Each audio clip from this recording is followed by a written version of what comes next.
Yo, what's up guys, and welcome back to Modern Warfare 3. I ended up brushing over this really quickly, but a few days ago, we actually got some really big news for Warzone. You know, Warzone has kind of had its ups and downs over the years. We've had Warzone 1, and then, you know, the whole Warzone 2.0 thing came out. People weren't really messing with that, and then this year, they've actually brought back, you know, we've got Rebirth again. I feel like for something that's been around for what, like 4 years now, Warzone has been doing pretty well for itself. And a few days ago, actually, we've got some pretty big news. Activision decided to bring Verdansk back to Warzone after Fortnite OG's success. Verdansk is set to release in early 2025 with no big map this year. On top of that, a new original map called Avalon was intended to come out this year, but is also set for next year in fall. So there is a catch. For as long as they've been doing this, they've released a new, you know, the big map every single year, at least one new map. So it looks like this year, we're not getting any new maps, but next year in 2025, not only we're getting a new original map, but we're also going to be getting Verdansk back. Dude, I'm just saying, dude, that's kind of... Alright, real quick, before we get into this video, I just want to thank you guys so much for all the love and support recently on all the past videos this week. Like, you guys have just been going crazy. We've just been growing every single day, and if you're excited for Verdansk coming back, make sure to go up to the like button and spend all of his COD points. Oh yeah, and you can subscribe if you feel like it. So yeah, again, it looks like we're not going to be getting anything new for the rest of this year. I don't know how Warzone players are going to feel about that. For the most part, it seems like a lot of people are kind of, you know, just on Rebirth and stuff. There's still like a percentage of people playing like big maps. It probably does suck knowing that you most likely won't be getting anything new for the rest of the year. But to have not only one, but two big maps coming out next year, and one of them's a remaster. Also, in addition to these maps, apparently Treyarch is reportedly working on a new Resurgence map called Area 99. This is supposed to release for Warzone during Black Ops 6 live season. So I mean, if they're going according to this, we might get maybe what, 3 new maps in 1 year? That's kind of insane, right? So it looks like new updates will be coming to Kazakhstan, and then we're going to be getting ranked play as well. So I mean, hey, that's kind of the gist of it. For the most part, it seems like a lot of people are pretty excited for this. There are some people that are a bit, you know. Now there is a big question. Do you think Verdansk will save Warzone? I'm not like a regular player of Warzone. I'm more of like a multiplayer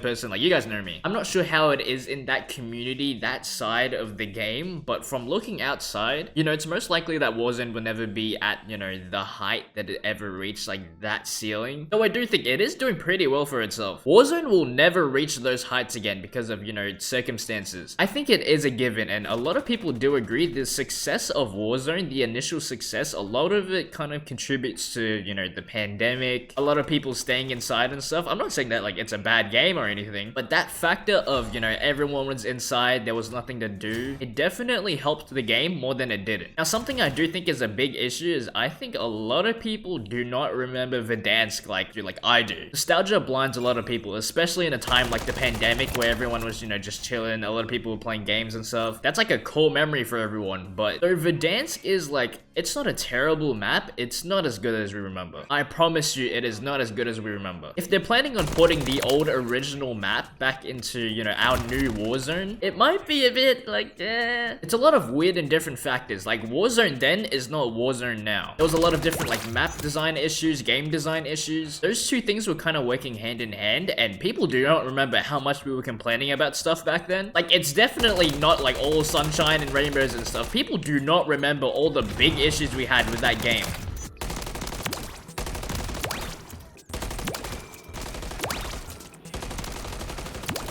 Okay, map design, right? A lot of the aspects of that map were just not great. I get that it's supposed to be like a battle royale, like a big map and stuff, but there are so many open plains and stuff in that map. Big open areas where you get shot from. There was also like, dude, guys, do you remember downtown? Dude, places like downtown, people camping in buildings, camping on rooftops and stuff. It's just a nightmare. It's like, I have straight trauma from that. Now, this is where it goes hand in hand because the playstyle and like the way they were pushing the game at the time, the multiplayer that came out before that was Modern Warfare 2019, and that promoted a lot more of like tactical play, playing a bit slower, less like running around and rushing people. It promoted a lot more like camping in corners and like cranking your headset up so you can hear through walls. Like, dude, that is not Call of Duty. We're damn near playing Rainbow Six Siege. At the time, Infinity Ward were kind of pushing that, you know, that play style on us, and that's how most lobbies went. More people were camping in corners, more people, you know, were staying back, not pushing enough. Games were going a lot slower. The whole flow of the game just doesn't feel good. And when they were making Warzone, I guess they kind of had that same mindset, that same playstyle that they wanted to implement. Warzone 1 with Verdansk initially was just, it was terrible. Like, you can't tell me you don't remember everyone running Ghost perk. That is one of the most biggest crutch perks we've had in a long time, and dude, I'm telling you, 99% of people running Ghost. That only motivates like the way everyone just plays a bit more timid, a bit more scared, especially if you're a new player. Obviously, like even in any battle royale game, a new player is more, you know, more scared, doesn't really want to push stuff. You would more likely want to camp. But not only did we have the Ghost perk, the heartbeat sensor. Oh my.